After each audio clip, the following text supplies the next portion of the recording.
元至正4年，公元1344年，被历史学家视为元朝统治的转折点。是年5月，黄河在白毛堤决口，汹涌的洪水如脱缰野马般席卷了河南、山东等地。据《元史》和《渠志》记载，黄河暴溢，水平的深2丈许，曹、蒲、纪、兖皆被灾，民死土者众。紧接着，淮河流域遭遇百年不遇的大旱，《明实录》描述当时景象：淮甸大旱，蝗虫蔽天，石河架草木俱尽，民大饥，人相食。在这天灾频仍之际，元顺帝却下诏征发15万民工治理黄河。然而官吏层层克扣公粮，致使民夫死者枕藉，生者相食。正是这种残酷的统治，为元朝的覆灭埋下了伏笔。在亳州钟离县（今安徽凤阳）的一个贫苦农家，朱五四一家在短短半个月内相继失去了4口人。16岁的朱重八跪在父母的坟前，泪已流干。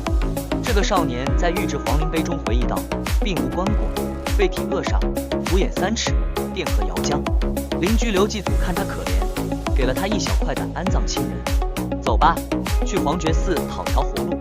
刘继祖的这句话改变了一个少年的命运，也改变了中国历史的走向。黄觉寺的日子同样艰难。50岁的朱元璋后来回忆，居位2月，四主封仓，众各为祭，云水飘扬，火河作为，百无所长。正是在这最黑暗的时刻，韩山童、刘福通在颍州举起一旗，宣称明王出世，点燃了元末农民起义的烽火。至正12年，公元1352年2月的一个深夜，黄觉寺的僧人们都已熟睡。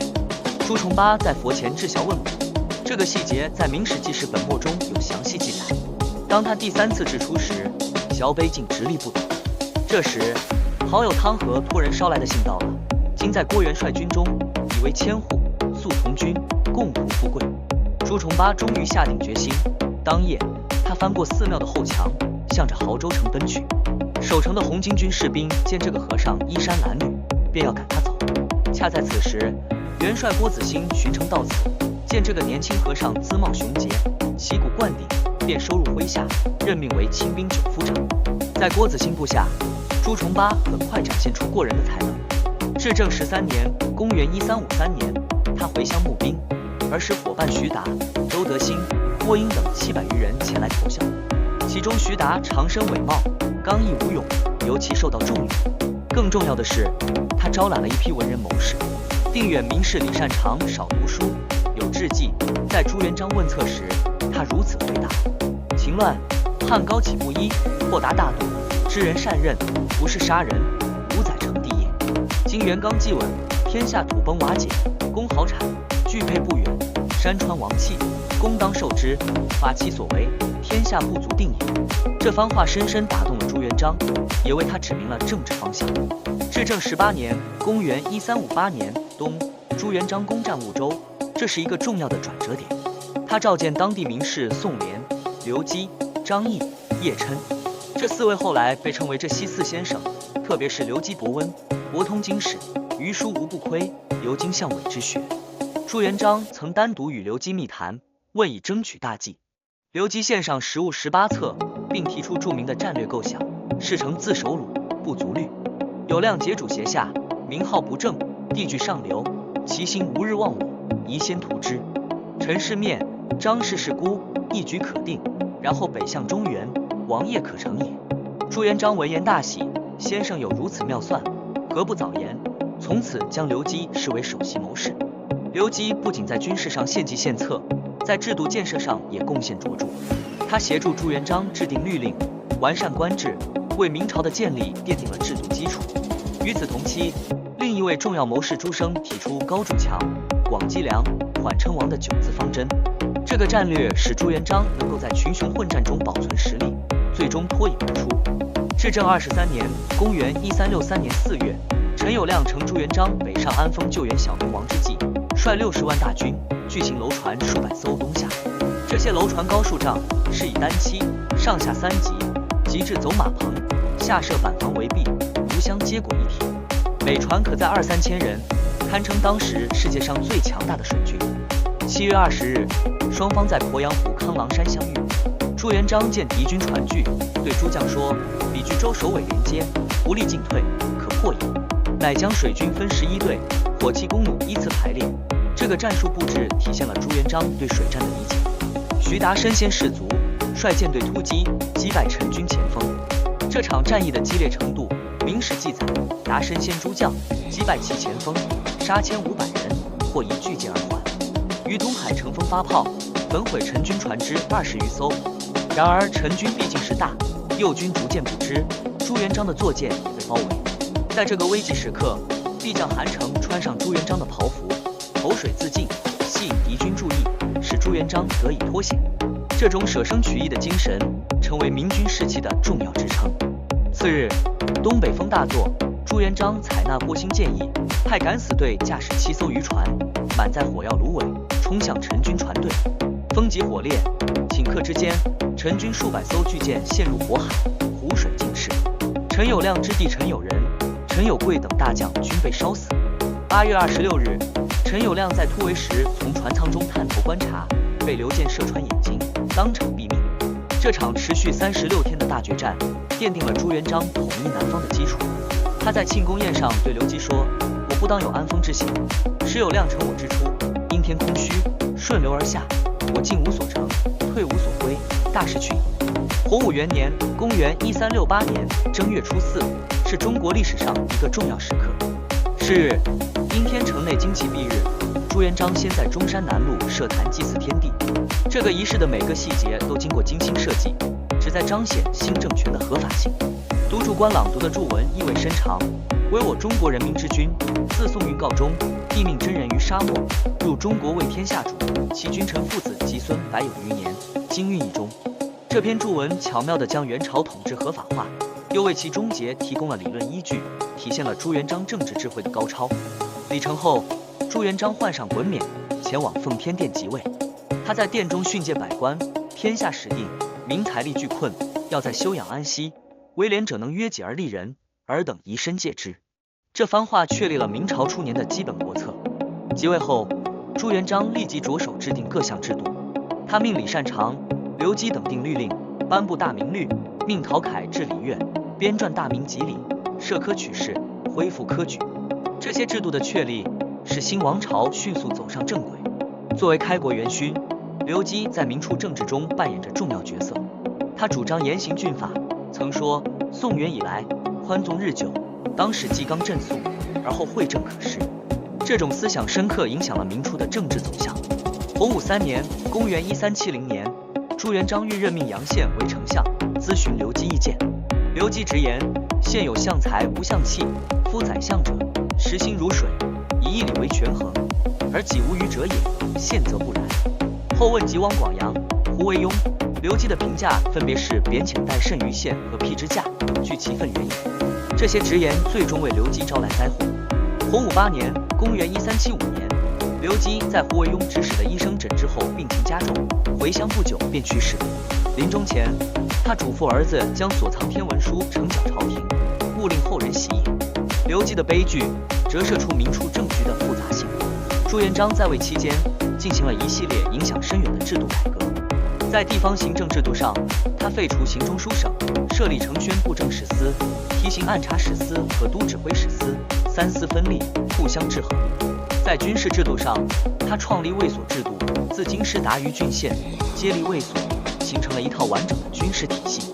经济方面，朱元璋大力推行屯田政策，军屯、民屯、商屯并举。据《明会典》记载，到洪武末年，全国军屯面积达到90余万顷，一军之田足善一军之用。同时，他组织编纂赋役皇册和榆林图册，建立了完整的户籍和土地制度。文化教育方面，朱元璋在中央设国子监，在地方设府州县学，建立了完整的教育体系。他特别重视科举制度，规定中外文臣皆由科举而进，非科举无得与官。这个政策为明朝的文官制度奠定了基础。洪武31年，公元1398年闰5月，朱元璋驾崩。这个时刻开启了一场影响深远的政治危机。临终前，他召见驸马韦婴，托付辅佐皇太孙，敢有违天者，辱其未朕罚之。这番嘱托暗示了他对身后事的担忧。建文帝即位后，在齐泰、黄子成等人建议下开始削藩，这场削藩运动的激进程度令人吃惊。周王朱肃首先被废为庶人，随后襄王朱柏不堪番受辱，公自焚而死。当削藩的矛头指向燕王朱棣时，这位久经战阵的藩王开始秘密准备。建文元年7月，朱棣设计擒杀北平布政使张炳、都指挥使谢贵，控制九门。他在端礼门召集将士，细诉说：“我太祖皇帝之子，今为奸臣谋害。祖须于朝无正臣，内有奸恶，必须兵讨之，以清君侧之路。”这番讲话巧妙地利用了朱元璋的皇民祖训，为叛乱提供了合法性。战役初期，燕军虽取得一些胜利，但损失惨重。建文2年（公元1400年）4月，在白沟河之战中，朱棣几度遇险，左旗3度被射杀。这个细节说明战事的激烈程度。第二次更换战马时，马已退至河堤，几无退路。朱棣急扬举鞭，若招后继者，官军果然迟疑，给他换马的机会。这种急中生智的表现，展现了朱棣的军事才能。建文4年（公元1402年）6月13日，南京金川门守将李景隆和古王朱会开门迎降。这个背叛行为决定了战争的结局。宫中火起时，朱棣急忙派人救火，同时搜寻建文帝下落。当太监从灰烬中找出烧焦的尸体时，朱棣假意痛哭：“小子无知，乃知此乎？”但据明史记载，他随后请官奉葬，废礼如仪，辍朝3日，显然知道那并非建文帝真身。永乐3年（公元1405年）7月11日，苏州刘家港人山人海，郑和站在最大的宝船清河号上，望着这支由208艘船只组成的庞大舰队。据明史《郑和传》记载，这些宝船修44丈，广18丈，是当时世界上最大的轮船船。船队的组织架构体现了明朝的国家实力。除了宝船外，还有马船、粮船、坐船、战船等多种舰船，配备官员、将士、火长、舵工、班定手等各类人员27000余人。船上装载着丝绸、瓷器、茶叶、铁器等货物，以及准备赏赐给各国君主的金银财宝。船队首先抵达詹城，今越南南部，当地国王头戴金花冠，身披锦花手巾，亲自到海边迎接。郑和宣读永乐皇帝诏书，赏赐冠带、仪仗，双方互赠礼物。这种朝贡贸易的模式，在后来的航海中不断重复。在旧港经营泥具港，郑和遭遇海盗陈祖义的诈降，他识破诡计，趁夜布置埋伏。当陈祖义率众来袭时，明军也从齐发，生擒陈祖义及其党羽。这个事件展现了郑和不仅是个航海家，还是个出色的军事指挥官。从公元1405年到1433年间，郑和七下西洋，涉沧冥10万余里，最远船队曾到达莫桑比克海峡。这一壮举比哥伦布发现美洲早87年，比达伽马到达印度早92年。下西洋不仅扩大了明朝的国际影响力，也促进了中外文化交流。永乐8年（公元1410年2月），朱棣亲率50万大军北征鞑靼。这次军事行动的规模令人惊叹，部队携带武钢车3万辆，运粮20万石，沿途每10日路程建一座城寨储粮。这种周密的后勤保障，体现了明朝强大的组织能力。5月，明军在沃难河畔遭遇鞑靼处地，朱棣登高观察敌阵后，下令神机营的火炮火铳轮番射击。明太宗实录记载，每冲一发，可毙敌20-30人，鞑靼骑兵阵型大乱。朱棣亲率精骑冲锋，大败鞑靼可汗本雅师。这场战役的胜利，暂时解除了北方边境的威胁。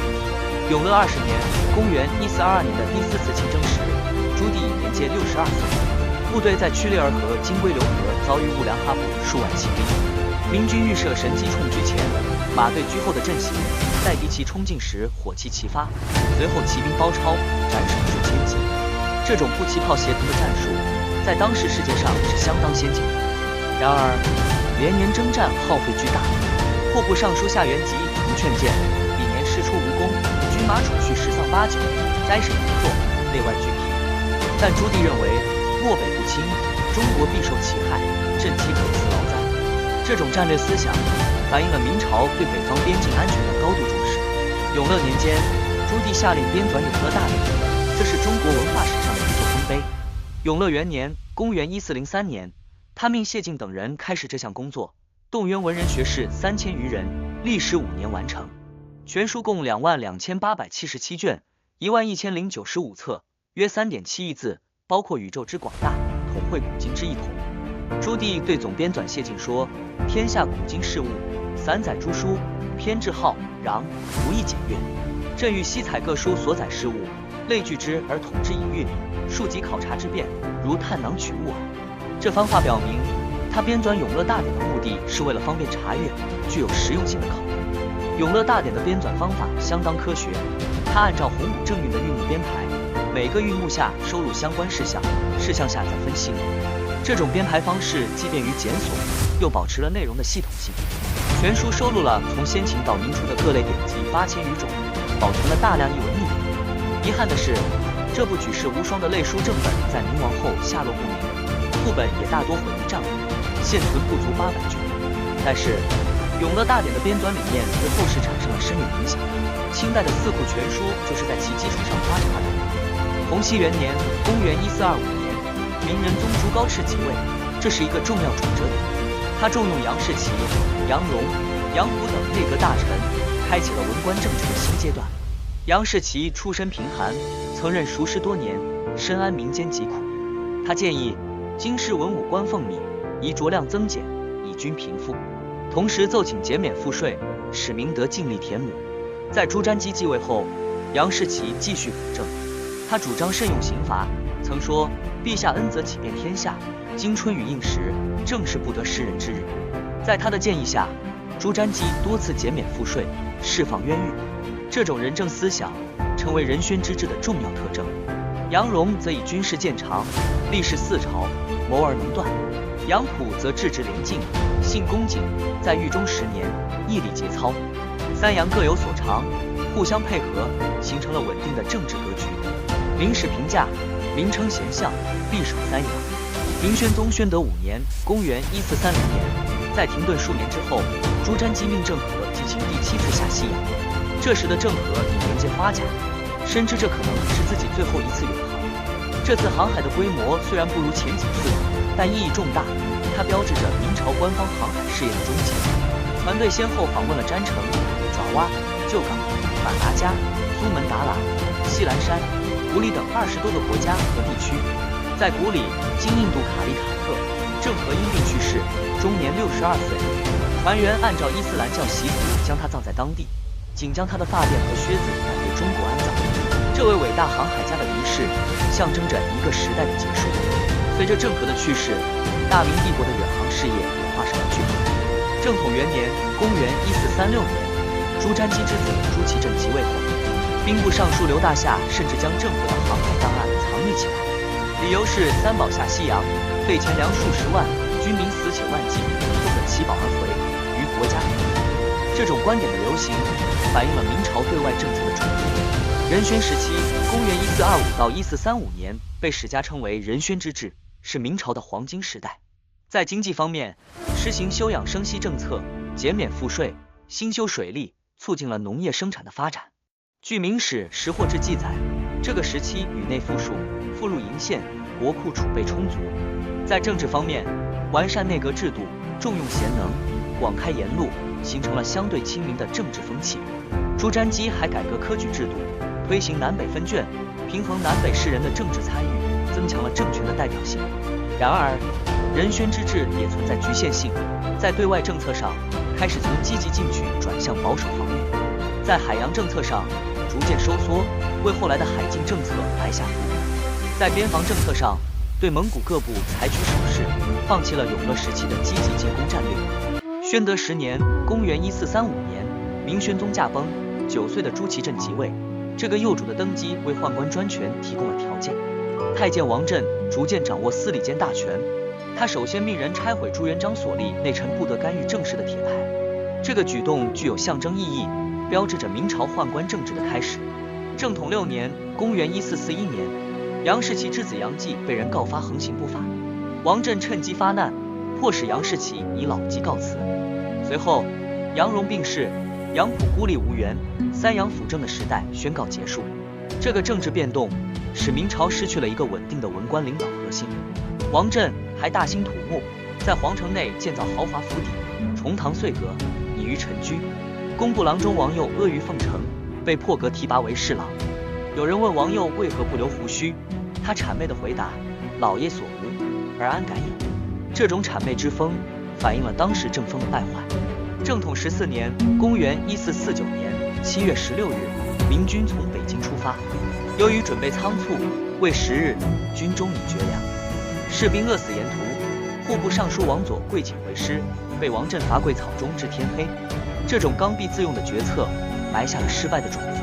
8月1日，明军抵达大同，得知前军覆灭后，王振惊慌失措，下令班师。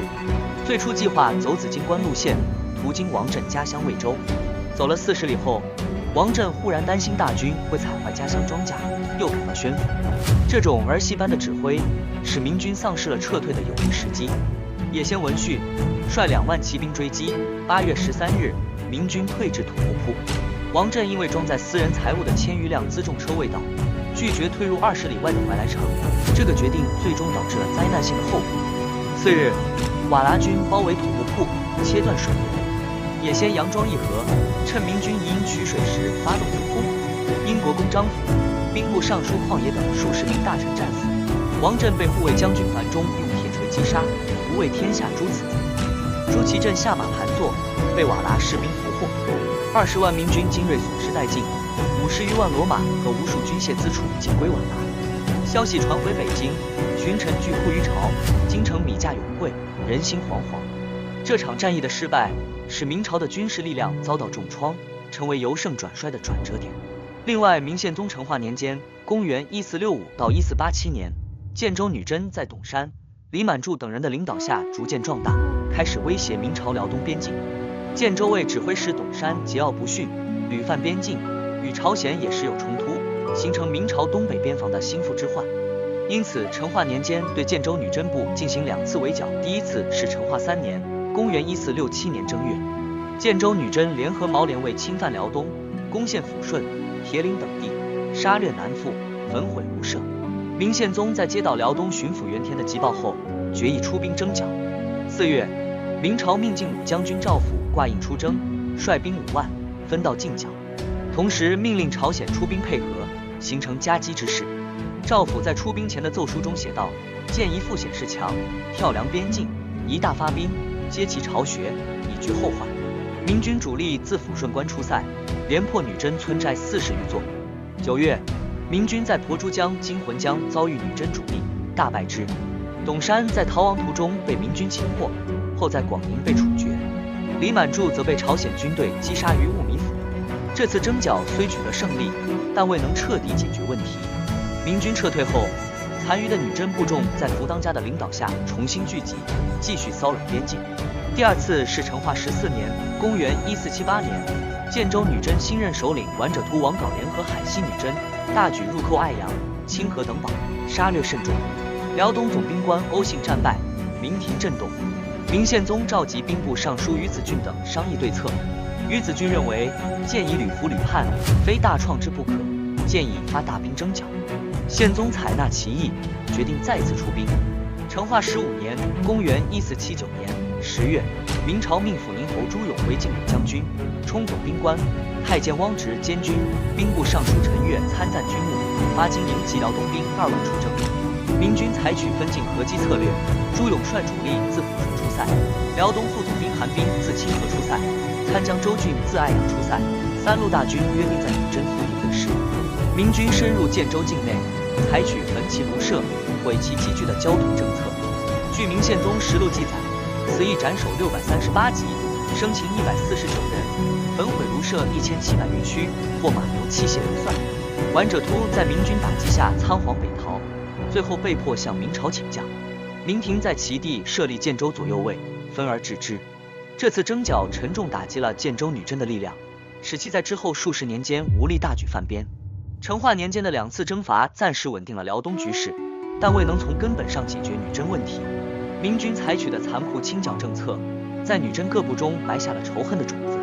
征伐中暴露出明朝卫所制度的衰落，经营兵战斗力下降，往往依赖辽东本地兵和朝鲜援军。监军太监的权重增加，开明代宦官监军之先河。成化征伐确立了明朝对女真的分而治之政策，通过设立多个卫所，互相牵制，延缓了女真统一的进程。